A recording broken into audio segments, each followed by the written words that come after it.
Herkese merhaba arkadaşlar, kanalımıza hoş geldiniz. Sinem Ünsal Mardin'in soğunluğu anlattı. Mimiklerimiz bile donuyor. Kanal D'nin ekranları izleyicileri her bölümde ekranlara kitleyen Uzak Şehir dizisi Aylası Sinem Ünsal bu kez performansıyla değil, set şartlarıyla gündemde.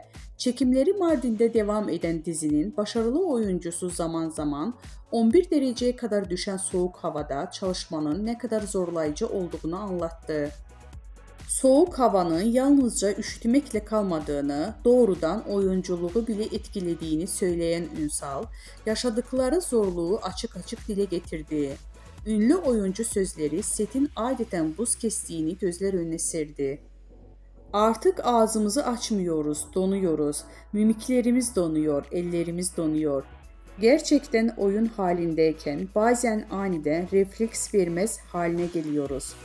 Sinem Ünsal'ın bu açıklaması ekran başındaki izleyicilerin kolay sandığı sahnelerin arkasında nasıl bir mücadele olduğunu ilk kez daha hatırlattı.